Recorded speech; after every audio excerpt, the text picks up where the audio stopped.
Hello, welcome to Tej education. साथियों, police constable परीक्षा के लिए संभावित पेपर नंबर 11 इस वीडियो में हम लेकर आए हैं। हम कुल आपको 70 पेपर करवाएंगे, संभावित पेपर। तो सबसे पहला प्रश्न देखिए आपकी स्क्रीन पर है कि निम्नलिखित में से कौन सा एक प्राचीन बौद्ध ग्रंथ है। बहुत अच्छा प्रश्न है। सबसे पहला विकल्प है भाई कि विष्णु पुराण या रघुवंशम या ऋतु संहार या फिर अवधर्म कोश। तो बौद्ध ग्रंथ साथियों आपका अवधर्म कोश है। ठीक है, विकल्प डी इसका सही जवाब हो जाएगा। अब देखिएगा, आगे बढ़ते हैं। प्रश्न है कि कभी अगर आपसे पूछ ले भाई कि बौद्ध धर्म के कितने प्राचीन ग्रंथ, तो आपको याद रखना है त्रिपिटक जो है ना, ये बौद्ध धर्म के प्राचीन ग्रंथ हैं और अभिधर्म कोश प्राचीन बौद्ध ग्रंथ है। इसकी रचना भाई आचार्य वसुबंधु ने 4वीं-5वीं शताब्दी में की थी। इस पुस्तक का चीनी भाषा में ट्रांसलेशन किया गया है, जो कि वेनसांग के द्वारा भाई किया गया है। ठीक है भाई, आगे देखिएगा कि प्रोजेक्ट टाइगर का प्रक्षेपण किस वर्ष हुआ था। बहुत अच्छा प्रश्न। तो आप याद रखें कि प्रोजेक्ट टाइगर का प्रक्षेपण साथियों वर्ष 1973 में हुआ। ओके, विकल्प सी इसका सही जवाब है। क्लियर है। आगे बढ़ जाते हैं। अगला प्रश्न है आपकी स्क्रीन पर कि निम्नलिखित में से किस राज्य को औरंगजेब ने छत्रपति शिवाजी महाराज के विरुद्ध युद्ध के लिए भेजा था। तो याद रखिएगा कि औरंगजेब ने छत्रपति शिवाजी महाराज के विरुद्ध युद्ध के लिए भेजा था साथियों जय सिंह को। ठीक है भाई, किसे? जय सिंह के राज्य को साथियों भेजा था। ठीक है, विकल्प डी इसका सही जवाब है। क्लियर है। अब चलेगा, कुछ और जानकारी जान लेते हैं क्योंकि इतिहास से प्रश्न बहुत बनते हैं। साथियों, आमेर के राजा जयसिंह को औरंगजेब ने शिवाजी के विरुद्ध युद्ध के लिए भेजा था और राजा जयसिंह ने मराठा राजा छत्रपति शिवाजी को पराजित कर जून 1665 ईस्वी को भाई क्या है, पुरंदर की संधि करने के लिए विवश कर दिया था। तो कभी पूछ ले कि पुरंदर की संधि किस किसके बीच हुई थी, तो राजा जय सिंह और छत्रपति शिवाजी महाराज के बीच पुरंदर की संधि हुई थी। 1665 में हुई थी पुरंदर की संधि। प्रश्न बनता है कि सतपुड़ा राष्ट्रीय उद्यान भाई कब स्थापित हुआ था। अभी ऊपर हमने देखा था कि जो प्रोजेक्ट टाइगर है वो 1973 में, प्रोजेक्ट टाइगर कब भाई 1973 में शुरू हुआ था भारत में। और सतपुड़ा राष्ट्रीय उद्यान की स्थापना की अगर बात करें तो साथियों ये वर्ष 1983 में सतपुड़ा राष्ट्रीय उद्यान भाई स्थापित किया गया था। इतना आप याद रखें। अब चलिएगा प्रश्न क्रमांक 5 देखिएगा आपकी स्क्रीन पर है कि भारत में सांप्रदायिक निर्वाचन का जनक भाई किसे माना जाता है। बहुत अच्छा प्रश्न है, इससे तो भाई आप 5 स्टार लगाइएगा। तो आप याद रखें कि सांप्रदायिक निर्वाचन का जनक साथियों माना जाता है लॉर्ड मिंटो को। किसको साथियों? लॉर्ड मिंटो को माना जाता है।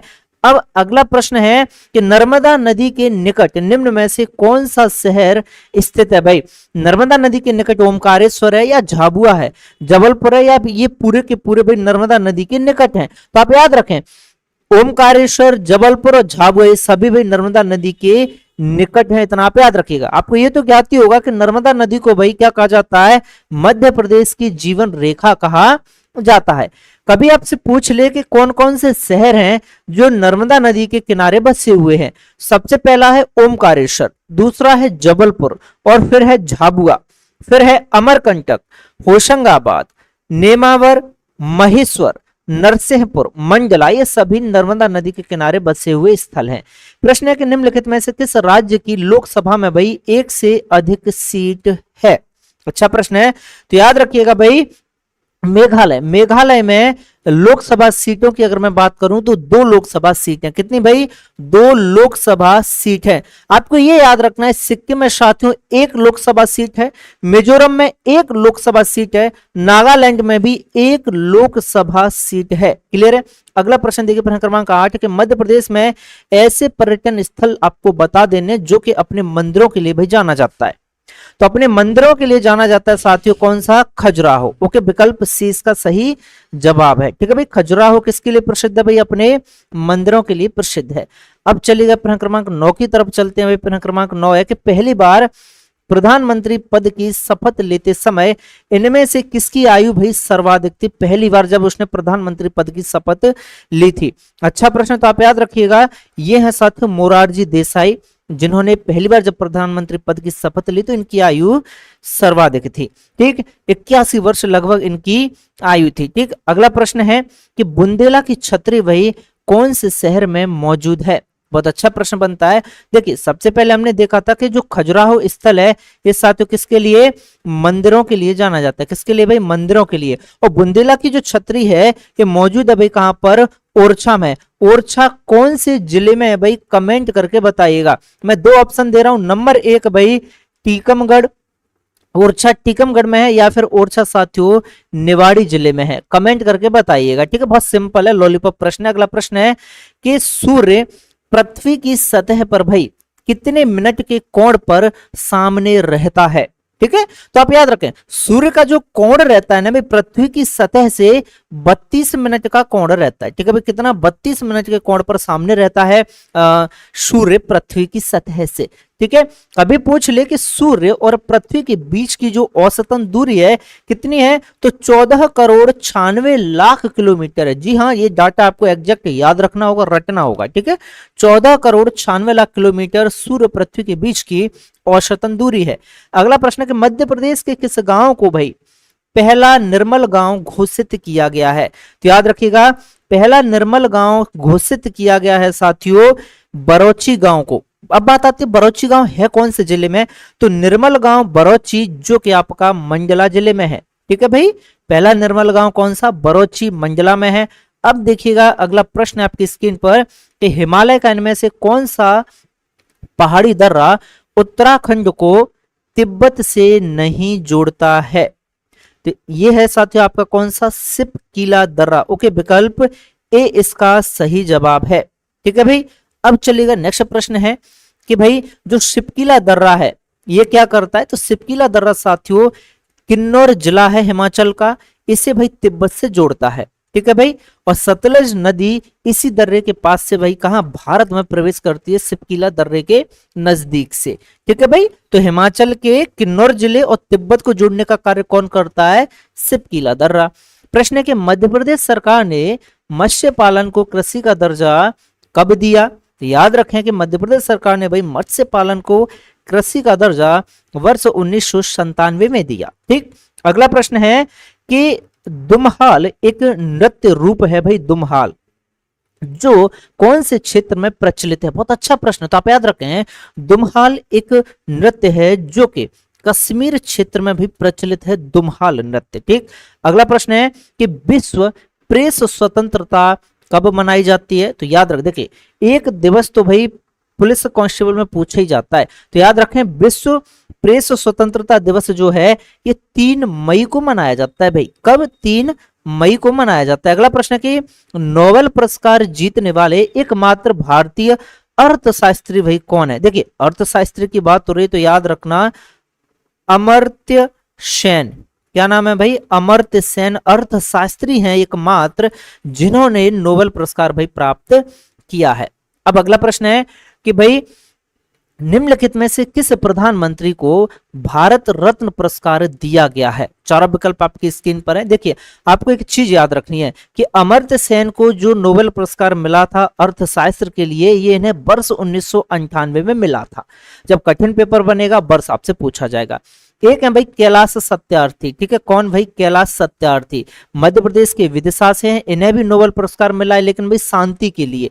ठीक है, शांति के क्षेत्र में। इन्हें कब मिला? तो भाई 2014 में साथियों इनको मिला था, ये आपको याद रखना। मलाला यूसुफजई के साथ संयुक्त रूप से मिला है। और प्रधानमंत्री भाई जिन्हें भारत रत्न पुरस्कार दिया गया है ये है मोरारजी देसाई। ठीक, विकल्प 20 का सही जवाब है। अगला प्रश्न है कि भारत सरकार ने नारकोटिक कंट्रोल ब्यूरो का गठन भाई किस वर्ष किया था? तो याद रखें नारकोटिक कंट्रोल ब्यूरो का गठन भारत सरकार ने वर्ष 1986 में किया। ठीक, प्रश्न है अगला प्रश्न क्रमांक 20 देखें कि भारत के पहले फिल्म निर्माता कौन थे? बहुत अच्छा प्रश्न है, वेरी वेरी इंपॉर्टेंट। तो आप याद रखिएगा भारत के पहले फिल्म निर्माता साथियों धुंधराज गोविंद फाल्के। ठीक, विकल्प सी इसका सही जवाब है। अब चलेगा प्रश्न क्रमांक 21 है कि मानव शरीर की त्वचा का सबसे बाहरी जो परत होती है ना भाई वो क्या कहलाती है? आपकी जो सबसे ऊपर वाली परत है आपकी त्वचा में, ठीक है। तो हमारी त्वचा की जो सबसे ऊपर वाली या सबसे बाहरी परत जो होती है ना भाई, ये एपिडर्मिस कहलाती है। क्या कहलाती है? एपिडर्मिस कहलाती है। विकल्प सी इसका सही जवाब है। देखिएगा, मानव शरीर की त्वचा का सबसे बाहर परत एपिडर्मिस कहलाता है। यह त्वचा की स्तरीय उपकला की कई परतों से मिलकर बना होता है और इस शरीर के अलग अलग भागों में अलग मोटाई की होती है। आपने देखा होगा कि हमारे हाथों पर तो काफी पतली रहेगी पूरे शरीर पर, लेकिन हमारे शरीर की ऐसे भाग जहां पर मोटाई अधिक रहती है एपिडर्मिस की, ठीक है, तो वो कौन सा है? एक तो हमारी हथेली है, हाथ की हथेलियां, ठीक है, और एक हमारे पांव का निचला भाग, ठीक है भाई। तो यहाँ पर क्या है? एपिडर्मिस की मोटाई काफी रहती है, त्वचा की मोटाई काफी रहती है। स्तरीय उपकला जो है कई परतों से मिलकर बना होता है। प्रश्न है, अगर मनुष्य में गुणसूत्रों की संख्या 46 है तो मनुष्यों की दैहिक कोशिकाओं में कितने गुणसूत्र विद्यमान होते हैं? याद रखिएगा, इसका सही जवाब है विकल्प वी 46। नेक्स्ट प्रश्न है, निम्न में से कौन सा जीव मत्स्य वर्ग से संबंधित है? तो आप याद रखिएगा, मत्स्य वर्ग से संबंधित है साथियों आपका डॉग फिश। के विकल्प 20 का सही जवाब है। नेक्स्ट प्रश्न है कि निम्नलिखित में से किसे पादप जगत का उभयचर कहा जाता है? बहुत अच्छा प्रश्न। तो आप याद रखिएगा, पादप जगत का उभयचर कहा जाता है साथियों ब्रायोफाइट्स को। ठीक, विकल्प सी इसका सही जवाब है। नेक्स्ट प्रश्न है कि थायरॉक्सिन के संश्लेषण के लिए कौन सा तत्व आवश्यक होता है साथियों? किसके संश्लेषण के लिए? थायरॉक्सिन के संश्लेषण के लिए। बहुत अच्छा प्रश्न। तो आप याद रखें कि थायरॉक्सिन के संश्लेषण के लिए भाई आयोडीन जरूरी रहता है। ठीक, विकल्प 20 का सही जवाब है। नेक्स्ट प्रश्न है कि नर और मादा युग्मक आपस में मिलकर क्या बनाते हैं? तो आप याद रखें कि नर और मादा युग्मक जो रहते हैं ये आपस में मिलकर भाई युग्मज बनाते हैं। ठीक, विकल्प ए इसका सही जवाब है। नेक्स्ट प्रश्न है कि फूलों के अंडाशय के अंदर छोटे मनके जैसी संरचना होती है, इस संरचना को क्या कहा जाता है? तो फूलों के अंडाशय के अंदर जो छोटे मनके जैसी संरचना होती है ना भाई, ये बीजांड कहलाती है। ठीक, विकल्प सी इसका सही जवाब है। नेक्स्ट प्रश्न है कि निम्नलिखित में से कौन सा अपने जीवन काल में केवल एक बार ही फूल और फल देता है? तो केवल एक बार फूल और फल देने का कार्य भाई केले का होता है। ठीक है, जो अपने जीवन काल में केवल एक बार फल देगा, एक बार फूल देगा। ठीक है, नेक्स्ट प्रश्न देखिए, प्रश्न क्रमांक 29 आपकी स्क्रीन पर है कि इलेक्ट्रॉन के समतुल्य प्रतिद्रव्य कणों को क्या कहा जाता है? इसका सही जवाब होगा साथियों इसे पॉजिट्रॉन कहा जाता है। क्या कहा जाता है? पॉजिट्रॉन कहा जाता है। नेक्स्ट प्रश्न है कि पॉजिट्रॉन जो है इलेक्ट्रॉन परमाणु में पाया जाने वाला एक मौलिक एलिमेंट होता है और इसकी खोज जो है कार्ल डी एंडरसन के द्वारा साथियों की गई थी। किसकी खोज? पॉजिट्रॉन की। नेक्स्ट प्रश्न है कि 72 कोश में उपस्थित इलेक्ट्रॉन्स की संख्या को भाई क्या कहा जाता है? तो आप याद रखिएगा कि संयोजक इलेक्ट्रॉन 72 कोश में उपस्थित इलेक्ट्रॉन्स की संख्या होती है। ठीक, नेक्स्ट प्रश्न है कि किसी परमाणु के नाभिक में मौजूद प्रोटॉन और न्यूट्रॉन की कुल संख्या को किस रूप में जाना जाता है? तो भाई नाभिक में जो प्रोटॉन रहते हैं और न्यूट्रॉन रहते हैं ना भाई, इन दोनों की कुल संख्या को जाना जाता है भाई द्रव्यमान संख्या के तौर पर। किस तौर पर भाई? द्रव्यमान संख्या के तौर पर। अब आप मुझे बताएं कि परमाणु क्रमांक जो है किस संख्या के बराबर होता है? ठीक है ना, किस संख्या के बराबर होता है? नाभिक में ऐसा क्या रहता है जिसकी संख्या के बराबर भाई परमाणु क्रमांक रहता है? अब देखिए प्रश्न है कि समान द्रव्यमान संख्या लेकिन विभिन्न परमाणु क्रमांक वाले परमाणुओं को किस रूप में जाना जाता है? देखिए तो भाई द्रव्यमान संख्या तो सेम है, लेकिन परमाणु क्रमांक क्या है भाई? अलग अलग है, भिन्न भिन्न है। तो ऐसे परमाणुओं को साथियों जाना जाता है आइसोवार के तौर पर। किस तौर पर भाई? आइसोवार के तौर पर जाना जाता है। प्रश्न क्रमांक 33 है कि एक डूबे हुए पिंड पर पानी के द्वारा लगाया जाने वाला जो उत्प्लावन बल होता है ना भाई, इस उत्प्लावन बल का दूसरा नाम क्या होता है? तो इसे भाई उत्क्षेपी बल भी कहा जाता है। ठीक है, उत्क्षेपी मतलब ऊपर जो उछाले, ऊपर की तरफ जो प्रेशर लगाए। नेक्स्ट प्रश्न है कि एक बंद विद्युत परपथ में वोल्टेज एवं दिष्ट धारा का अनुपात भाई कि कैसा रहता है? तो याद रखिएगा बंद विद्युत परपथ अगर है तो उसमें वोल्टेज और दिष्ट धारा का अनुपात जो है स्थिर रहेगा। ठीक है, विकल्प ए इसका सही जवाब है। नेक्स्ट प्रश्न है कि निम्न में से कौन सी धातु विद्युत की बेहतर सुचालक होती है? तो आप याद रखिएगा, विद्युत की बेहतर सुचालक साथियों चांदी होती है। ठीक है, विकल्प ए इसका सही जवाब है। तो आज की क्लास में पूरा हमने संभावित पेपर नंबर 11 देखा और इस क्लास का पूरा पीडीएफ आप प्राप्त कर सकते हैं। वीडियो के नीचे डिस्क्रिप्शन में हमने लिंक दे रखा है। अब तक जितनी भी क्लासेस हुई हैं सारे पीडीएफ आपको मिल जाएंगे और हम कुल आपको 70 संभावित पेपर करवाएंगे। तो मिलते हैं नेक्स्ट सेशन में, तब तक के लिए जय हिंद, जय भारत, जय महाकाल प्यारे साथियों।